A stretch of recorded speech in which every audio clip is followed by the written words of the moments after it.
Greetings, friends, and welcome to The Bright Side, your nutritional program dedicated to the understanding of the vast world of nutrition and nutritional supplementation. I'm your host, Pharmacist Ben, nutritional pharmacist from Boulder, Colorado. I specialize in using nutritional supplements where other healthcare practitioners use toxic pharmaceutical drugs and sometimes deadly medical procedures.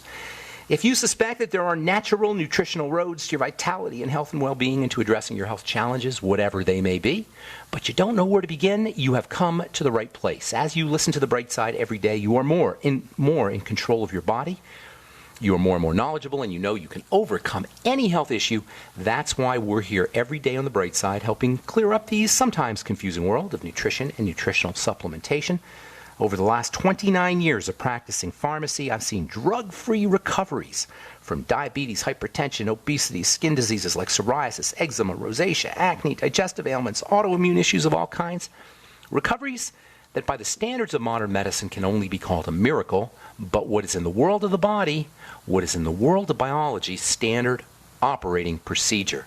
Because the human biological system is a healing system. It's a regenerating system. It is designed divinely to heal and renew itself on a moment-to-moment basis. And while some folks may call that healing, renewing, regenerating system a miracle, it really is just the way the body works. If you have questions about health or nutrition or prescription drugs, we can help you. We welcome your phone calls on The Bright Side. 844-236-6010 is our number. If you have a success story you'd like to share, if you want to comment on our conversation, 844-236-6010 is our number. If you've got questions about the longevity products, ingredients, the longevity business, something you may have heard about, read about in the news, we can help you. 844-236-6010 is our number on The Bright Side. If you want to purchase any of the longevity products you hear advertised on the program, head over to brightsideben.com. You can order products right off the website. Also my blog, pharmacistben.com, and criticalhealthnews.com, which we update regularly with news stories and blog posts. Thank you to Robert Lundgren and Jonty Collier for setting those up. Of course, you can also sign up to join the Brightside Ben team right off the website. Start yourself a longevity business and help spread the word about the power and importance of a good nutritional supplement program. Join the team. Join the Brightside Ben team. Join the longevity family.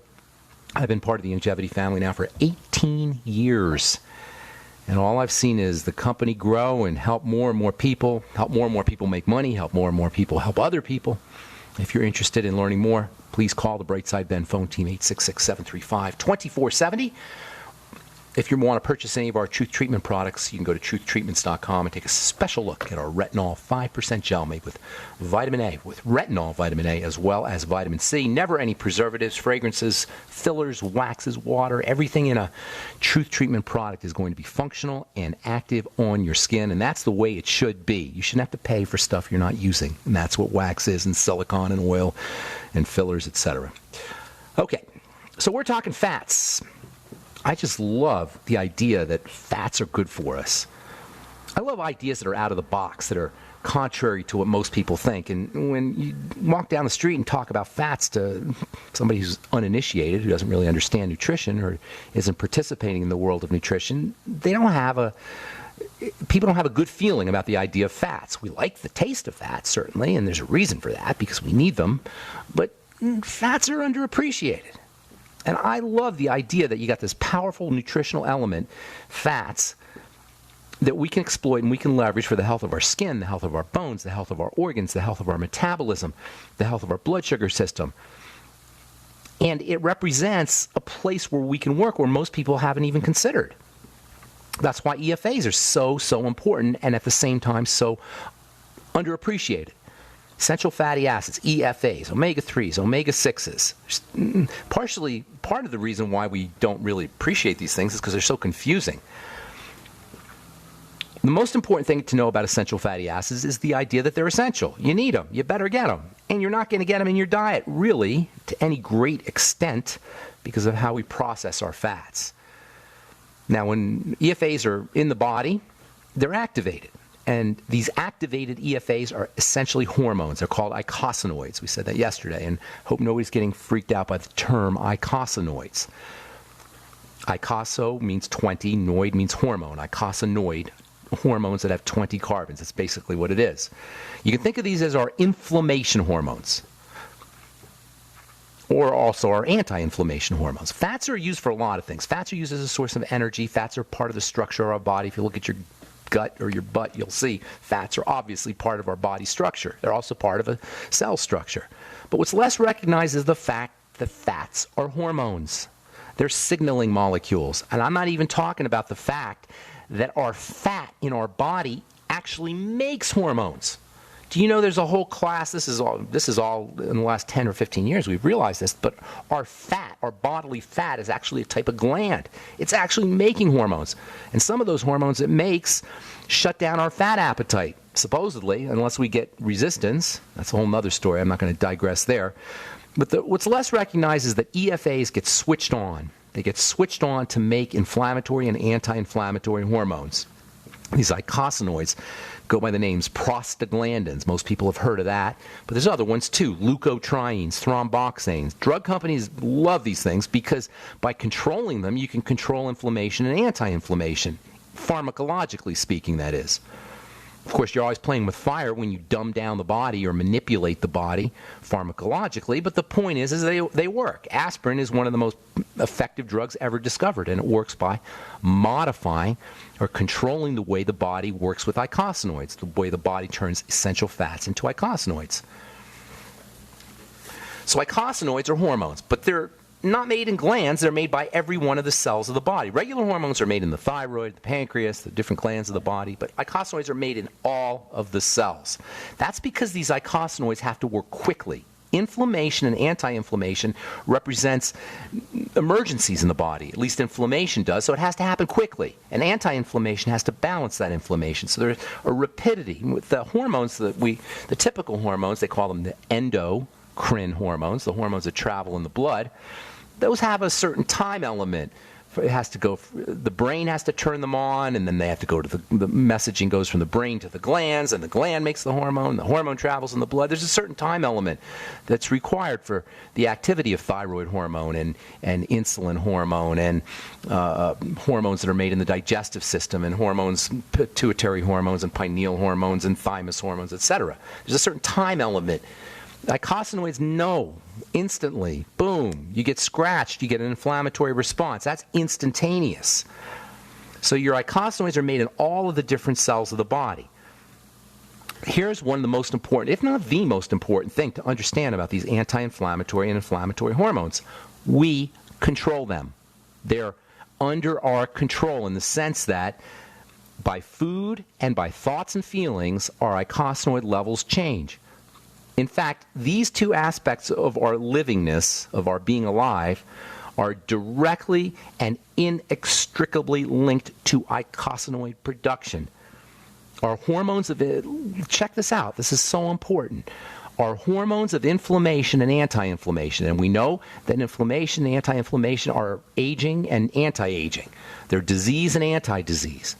The inflammatory process in general, which is made up of those two halves, inflammation and anti-inflammation, is the key to understanding degenerative disease. And because of the relationship of eicosanoids, and because of the fact that we control them through foods, and we control them through supplements, and we control them through our thoughts and our feelings, this is where the supposed idea that our thoughts control our body, the supposed airy-fairy kind of Pollyannish idea that the medical model, the medical representatives have about our connection or our relationship to our health, it's science. It's not just goofy Boulder, Colorado hippie talk. It's hardcore science via this eicosanoid connection. Food and our mind and emotions are linked to eicosanoids. You think a thought, a crappy thought, you get inflammatory eicosanoids. You think a good thought, you produce anti-inflammatory eicosanoids. That's very simplistic, by the way, but that's in essence what's happening. Likewise with foods and likewise with feeling. This is so important. Inflammation is disease. Inflammation is the major marker of disease. It's the direct cause of all our symptoms of chronic degenerative disease, the pain and the slow healing and the breakdown in the body. These are all related to the inflammatory process, which is the eicosanoid process, which is foods and thoughts and feelings. All right, I'm Pharmacist Ben. You're listening to The Bright Side. 844-236-6010 is our number. We'll be back right after this. Thank you for listening to GCN. Be sure to visit GCNlive.com today. Okay, we are back on the bright side. Pharmacist Ben here. We're on the air Monday through Friday, 8 to 9 Pacific and 10 to 11 Central Time, 24/7 on the archive page at brightsideben.com. Also on benfuchsarchives.com. Both are searchable. If you miss a program or you want to review a program or review a subject, you can search on benfuchsarchives.com and brightsideben.com.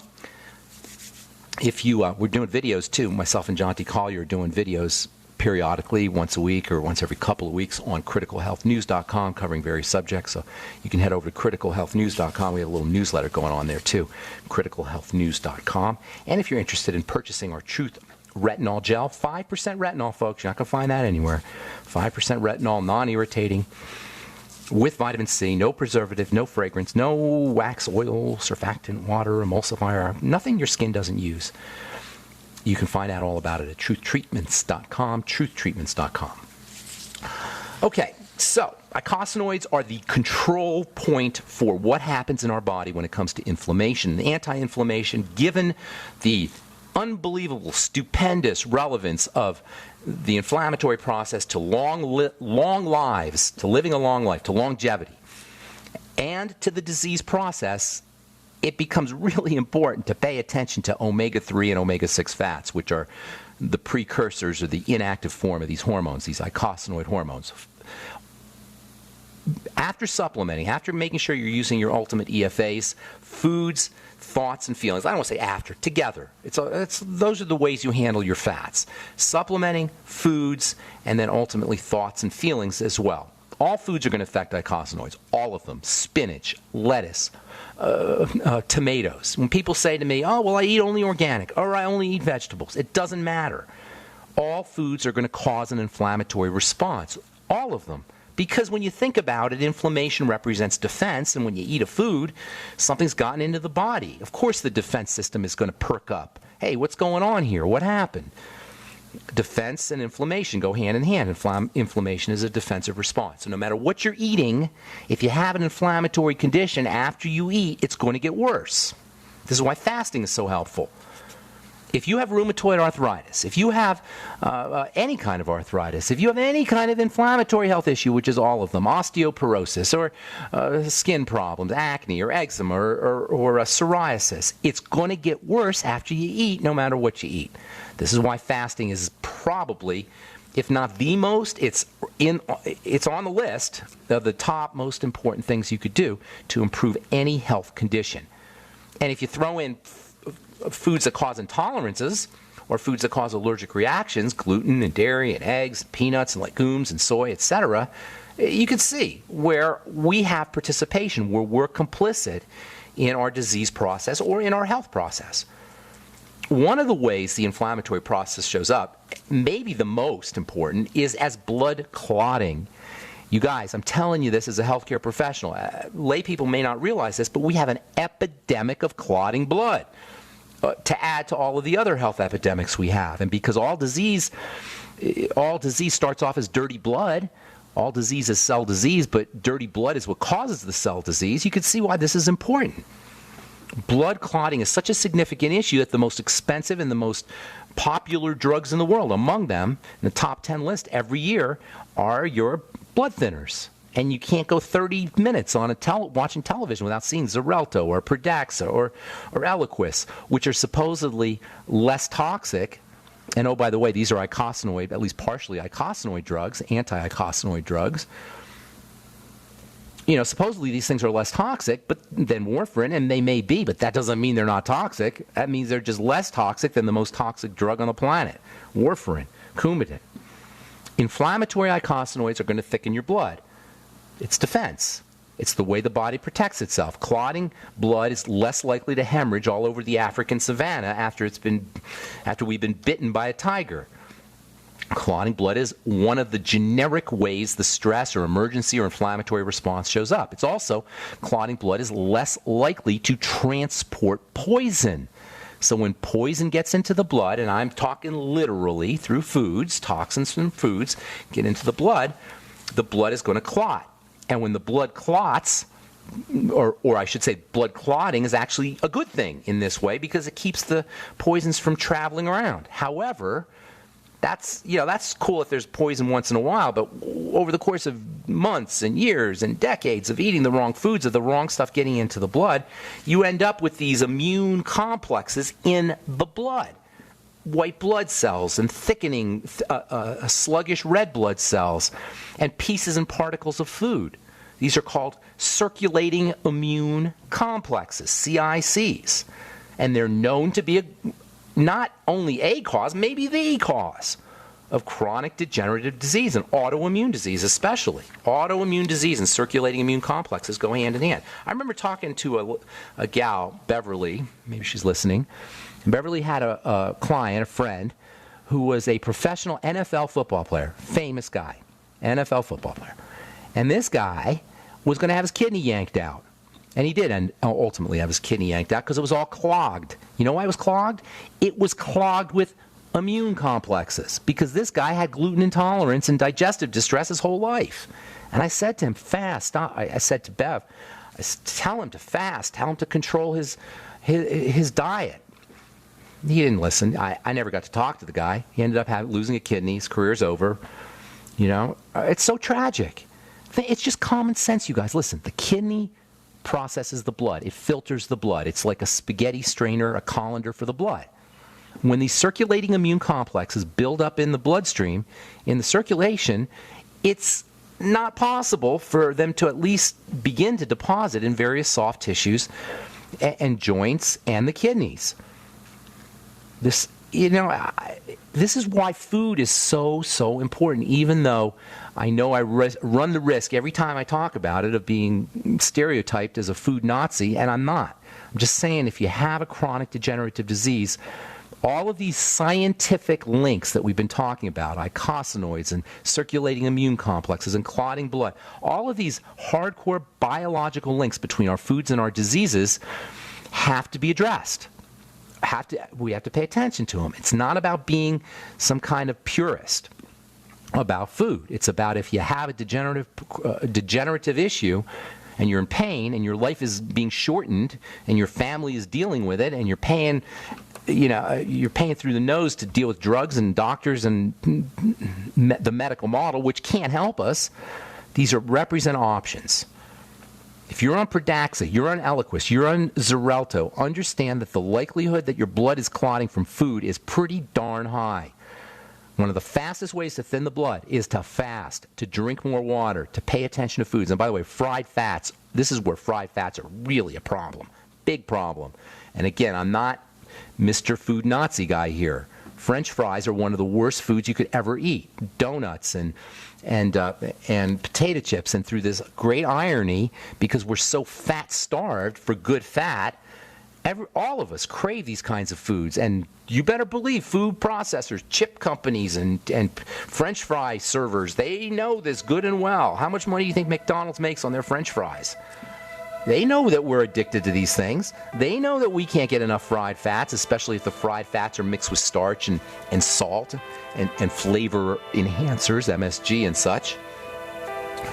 All right, I'm Pharmacist Ben. I want to talk about fats and skin. We'll probably do that. Maybe we'll do that a little bit when we come back from our break, and then we'll take your phone calls as well. 844-236-6010 is our number. Got lines open for you. I'm Pharmacist Ben. We'll be back right after this. Okay, we are back on the bright side. 844-236-6010 is our number, and we do have lines open for you.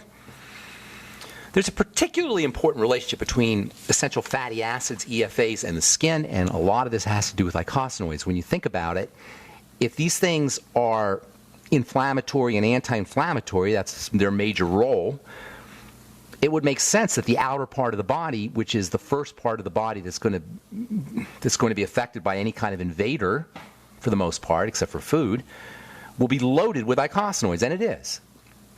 And that's why EFAs are unbelievably important for the skin. In fact, probably the single most important nutritional supplement for the skin.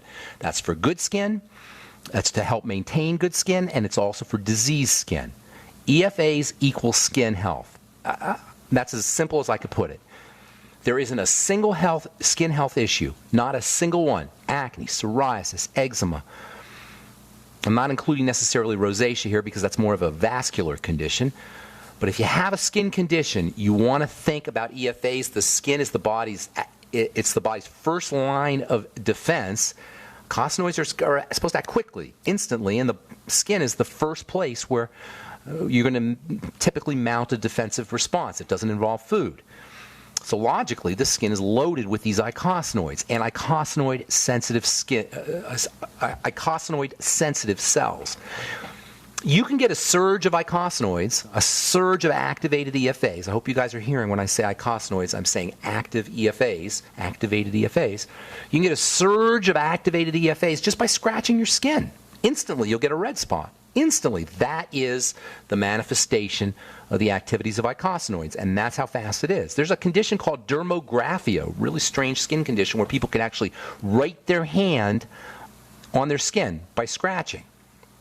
Now, they have a big-time EFA imbalance or shortage or deficiency, big-time eicosanoid problem.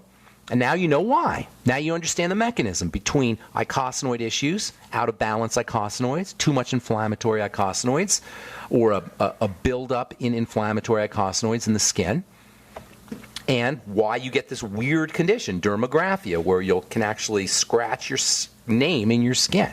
Dermo means skin, graphia means writing. You can write on your skin. That's the classic eicosanoid skin disease. Same with eczema, same with psoriasis. These are classic examples of eicosanoids gone wild, of EFAs out of balance. This is why EFAs are your nutritional supplement go-to. They are the number one most important supplement, your ultimate EFAs, number one for dealing with these kinds of issues. Of course, you have to make sure you're absorbing them too. And it's also why the standard American diet, the SAD, ironically or non-ironically, the SAD, lends itself to eczema and psoriasis. When you throw in messed up gut bacteria, and this is another thing, gut bacteria, the microbiome, the famous probiotics that we talk about every day here on this program, and now you see commercials for it. You guys, you want to get on the nutritional bandwagon before you start seeing commercials for something. Once you see commercials for something like probiotics, the whole thing's been dumbed down, and profit margins have kicked in, and bottom line bookkeepers and marketers and bankers are now, who could care less about your health, are now involved. You want to get on this nutritional bandwagon now, today, before you start seeing Jamie Lee Curtis talking about it. And probiotics are a classic example. Now you got probiotics everywhere, but they're not quality probiotics. Go Nightly Essence, first and foremost, if you're looking for a good probiotic supplement. Anyway, when you got messed up gut bacteria, because gut bacteria process fats, that's going to throw things off even worse. Between eczema and psoriasis, you're looking at 20 million people, 20 million Americans. 1 out of 15 Americans is dealing with a health condition that should never happen. Eczema and psoriasis should never happen. They are a classic sign that we don't know what we're doing when it comes to our health. I'm not being mean here. I'm just pointing something out. All right. 844-236-6010 is our number. Archives of Disease in Childhood, February 78. Quote, role of circulating soluble immune complexes in disease. This is a quote from this, 40 years old now, almost 40 years old. Quote, a wide variety of chronically disabling diseases are thought to be caused by circulating soluble immune complexes. These include collagen vascular diseases, i.e. scleroderma and SLE and lupus, rheumatoid arthritis, glomerulonephritis, that's kidney disease, and possibly chronic inflammatory bowel disease. What do you think? 40 years old. Your doctor tell you that? Here's another one. This one's from 1973, 45 years old, or 43 years old. Immune complex systems in the nephritis of SLE, systemic lupus erythematosus, or lupus. That's from 1973, Journal Kidney International. From 1974, Journal of Clinical Investigation. Circulating immune complexes in the serum of lupus patients and in carriers of hepatitis. Did your doctor tell you any of this stuff? We've known about this for decades. Circulating immune complexes, that is immune complexes in the blood. What they haven't recognized for some reason is that the way things get into the blood is through the food, through the diet.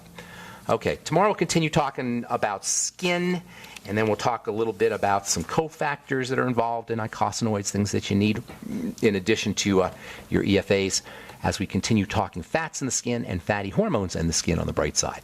844-236-6010 is our number. Let's go to Nicole in Maine. Welcome to the bright side. What's going on, Nicole? Oh, hi. Thanks for taking my call. Sure. For the past 20 years, I've been on anti-epileptic medication. Okay. And, what are you on? Tegretol? Dilantin? no, right now I'm on Lamictal. Okay. 200 mgs a day, so it's not a super high dose. I'm actually taking half of what I should be taking. You sound very young, though. You sound kind of young here. I'm 34. Okay. Is that young, do you think? I think it's young. I guess so. Yeah, I think it's young. So, but you've been on it since you were a kid, basically. I have, yeah. Okay. Yeah, since like 10 or 12, something like that. Okay. What happened? Did you just all of a sudden have a seizure, or did you fall, or an accident, or what happened? Well, I remember when I was a kid, it always started as what I called my wiggly leg. Okay. Tell me about that. What does that mean exactly? Your leg would twitch? It would twitch. I would lose muscle control, and it gradually became worse and worse as I got older. Okay. And then it kind of manifested into a full-blown grand mal seizure, which is when I was put on medication and just haven't come off since. Okay, got it. Okay. All right, well, here's the deal. You want some help with that, I take it, right? Or is there something else? Yeah, I want to get off the meds. Okay. No, I want to get off the meds. Okay, well, here's the deal. Well, first of all, anticonvulsants, Tegretol, Lamictal, Dilantin, they're notoriously hideous drugs. You probably have to have your liver checked periodically, correct? Yeah, I do. Okay, well, the reason is because they're so hideous. Have you had any skin issues, by the way? That's another thing that happens is you get these weird rashes. No, I've never had the scary Lamictal rash or anything like that. I had a little bit of acne in the past, but it's nothing dramatic or anything like that. Okay, no, so here's the idea. First of all, what is a seizure? A seizure is a short circuit of the brain. Electrical energy flows through the brain in this unbelievably complex way that we take for granted because we never have a problem with it. But the flow of electrical energy through the brain it's beyond even our imagination how complicated it is. Hang on, we got to take a break, Nicole. We'll finish up when we come back. I'm Pharmacist Ben. You're listening to The Bright Side. We'll be back right after this. Okay, we're back on The Bright Side, 844-236-6010. We're talking to Nicole in Maine about seizure meds, and I'm going to go a little bit quickly here, Nicole, because I got some calls I want to get to here. So here's the deal. The brain conducts electrical energy. It's very complicated how that happens. If there's any bumps in the road, the electrical energy can short circuit very readily. Bumps in the road can be caused by an inflammatory response in the brain, by changes in how the blood is flowing in the brain, and by nutritional deficiencies. The first two are usually food issues.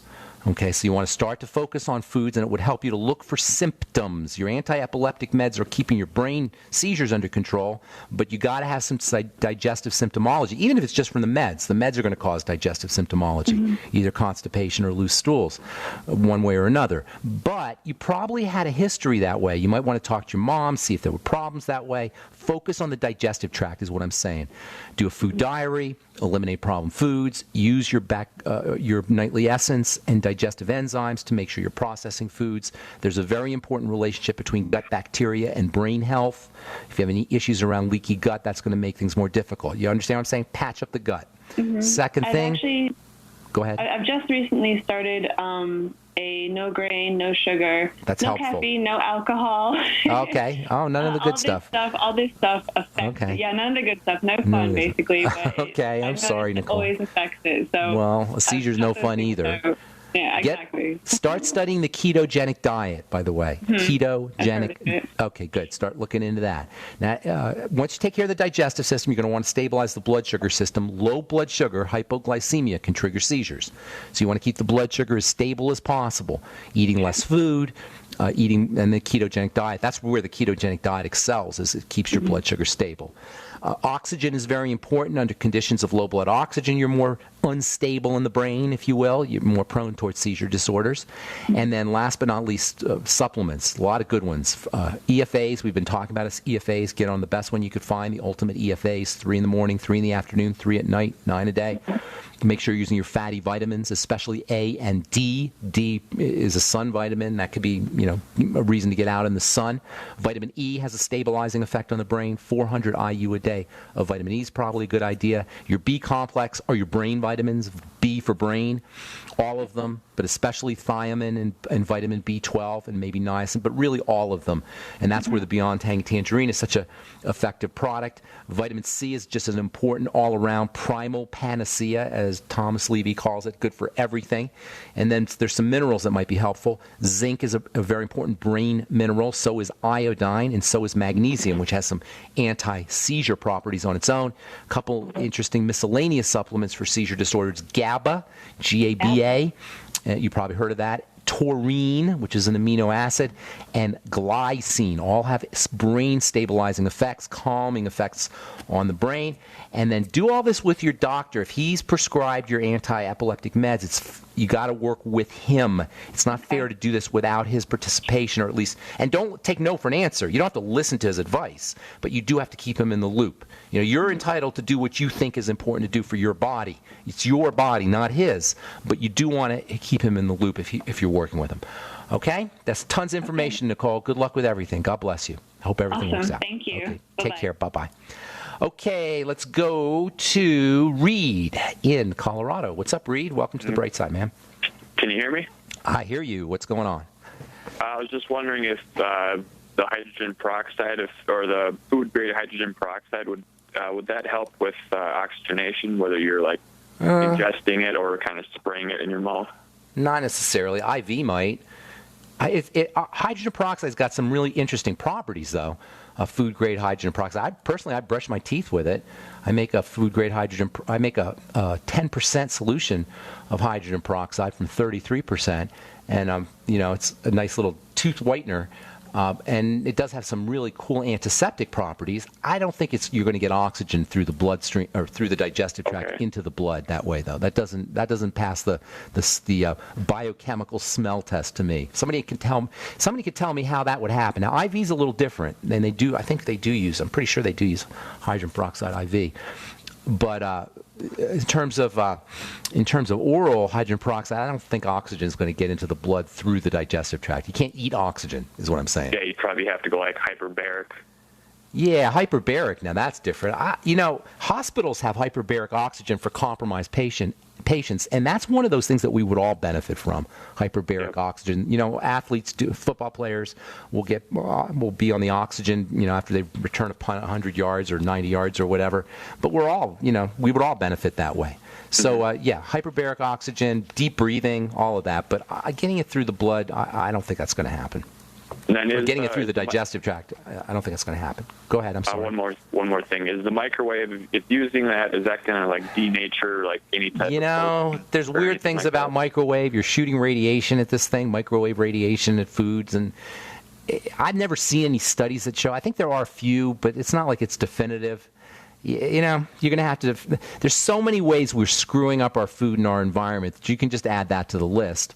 But it's probably not as important as fluoride in the water and chlorine in the water and processed foods, etc. So as far as things you can do to muck up your food, it's not at the top of the list. But I would say it's probably not a great idea. Just my hunch. Okay. Hey, one more thing, Ben. I noticed you had you're on your picture there. You had some gray hair, and Joel. No, it's silver. It's silver, smart Aleck. Sorry, it's silver. Sorry. There's no gray hair here. I'm not making fun of you or anything, but you're kind of a smart guy. You're doing everything right, but then Well, how do you know I'm doing everything right? Smart guy, maybe. Sometimes I don't think I'm so smart, but smart guy, maybe. But that doesn't mean I do everything right. I just like chemistry. You guys, I'm not preaching to you about the right way and the wrong way here. I am not a paragon of nutritional virtue, and I never, ever want to be portrayed that way. Okay? The reason the hair goes is because to the body, the hair is not important. So under conditions of deficiency of any kind or stress of any kind, you're going to get all the energy taken away from the top of your head and into your heart and your lungs and everything else. So that's why the hair is the first thing to go for most people. And Reed, I hope I never portray myself as being some kind of demigod or nutritional priest. I'm not. I just love chemistry. And I know that if we're sick, that there's an answer. That's really what this is about. If we're sick, there is an answer. If we want to maximize our anti-aging, likewise, there's a way to handle that. And it involves biochemistry. In addition to spirituality and mental and emotional stuff, it involves biochemistry. And I just find that incredibly fascinating. And also very helpful for people who are sick. Yeah, because Joel Wallach said that's like a copper deficiency or whatever, and I just wanted to see what your take on it. It's not quite as simple. You know, Doc talks sometimes simplistically because he's dealing with people who don't have a lot of background. On this program, it's a little different. You know, if you're listening to this program, you're already qualified, pre-selected to be a little bit sharper than the average person out there, at least in terms of chemistry. At least in terms of chemistry. So I'm giving you more detail. Doc is talking to everybody. Copper deficiency is involved in the sense that copper is important for the production of pigment, and copper deficiency is not uncommon. You know, all nutritional deficiencies are not uncommon. So if you happen to be deficient in copper, you probably want to replace the copper, and your graying hair may be a sign of that. But it's more of a sign of bodily distress on a lot of fronts. Nutritional deficiencies, increase in cortisol, insulin resistance, all the things we talk about here on this program. And by the way, my hair is silver, Reed. Let's get that straight. Okay, yeah. I don't mean to offend you or anything. Okay, I'm pulling your leg. I'm keeping teasing you. All right, buddy. All right. Take care, man. Thanks a lot, man. Have a great day. All right, Glenn in Philadelphia. What's going on? Hello, good morning, Good morning. Good morning to you. How you doing? Almost out of time here, Yeah, you are. I was wondering if I was going to make it because these people are going on with 3 and 4 questions. I'm trying to. I know. I wish I had more time. I wish I had more time to talk. But cut them off. Make them. Okay, all right. Anyway, I'll do that next time. Okay, just about a chronic inflammatory process, which is ubiquitous, and we see this now. My question is, it seems to me that the things in nutrient supplements and homeopathics that have to do with anti-inflammatory effect and even some degree of analgesia are relatively oriented more towards prevention or long-term things like EFA from fish oil or cut to the chase. I'm not sure I'm understanding. Are you asking for the distinction? If you're having, let me explain. If you're having pain from, if you're having pain and you're looking for analgesia from chronic inflammatory process, people are going to, if they're not on prescription steroidal anti-inflammatories, they're going to go to NSAIDs. Glenn, you got to ask a question, man. I'm out of time. Okay. But is there anything in the realm of vitamins and supplements that's fast acting for immediate response to? Got it.